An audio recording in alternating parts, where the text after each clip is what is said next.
And just Well, you know, espouse a little bit about I'd love just to give like 3 minutes, because this is an area that we can really be excited about, really excited about. We didn't have the tools 3 years ago. That's how fast it's moving, and all of you know this, but just putting some numbers to it. Data right now, in terms of data that's actually being collected, is in the medical health field, is doubling really about every 3 months now. It is incredible. It is incredible. So we have big data for the first time that we didn't have access to three years ago.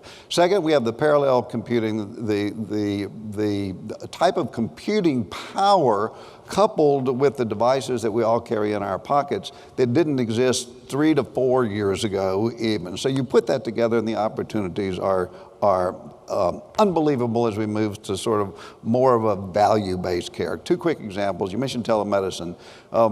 Just a quick story. Tracy, my wife, and I were out in Carmel. She developed a STI. As a heart transplant surgeon, I've learned one thing: you don't want to go out diagnosing your own family for something like a STI. But I knew it was getting worse at 1 o'clock in the morning because it got a little bit of periorbital swelling. So also that can go quickly and cause blindness by staph aureus. And so I knew all of that, but really I had to go to the emergency room, to a hospital at 2 o'clock in the morning, and if I went to the emergency room, it was an hour and a half away, 35-minute wait, got to see a nurse, didn't have to wait for a doctor to come in, get a prescription, not know where to go, come back home, all-night event at about $1,400. Instead, I opened my phone, hit an app. It happens to be Teledoc. There are a lot of these out there. Teledoc, within 8 minutes, had a board-certified surgeon based in California who could write prescriptions. And not only did she make the diagnosis, because I took a picture of the eye, and she was on like a FaceTime, HIPAA protected, but that took 8 minutes. 8 minutes to get them on the phone, about 6 minutes to get the diagnosis. And then she said, and by the way, 1.3 miles away is the only pharmacy that is open up tonight, and your prescription will be there waiting. That cost $40 versus $1,400. None of the chaos, the waiting. Telemedicine, the virtualization of healthcare, every hospital needs to invest, pay attention to it.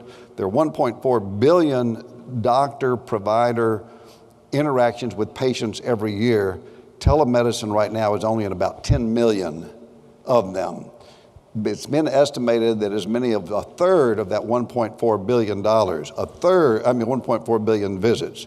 Right now it's only 10 million. A third of them could be telemedicine, telehealth visits. That would be at a savings of, this is gross figures, of $40 versus $1,400 for every one of those visits. So that's number one. And a lot of you are doing it, but just stay on it. Number 2 is artificial intelligence. So the easiest way to think about it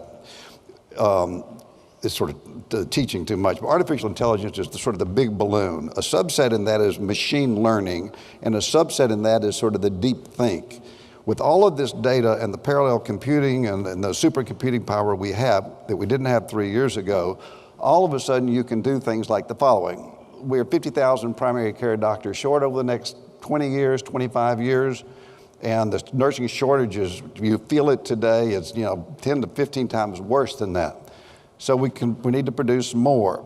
But what about we use artificial intelligence? So 30 million people have diabetes, 30,000 will go blind this year because they didn't see an ophthalmologist to dilate the eyes, to look in the back, and be able to get people on appropriate medicine.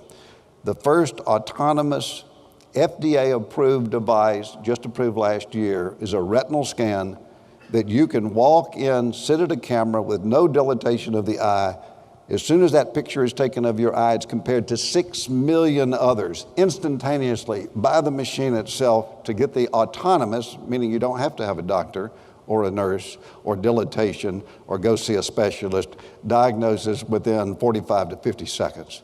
So it's been approved. It's just an example to address these fundamental issues like human capital and cost and access that we literally had no access to.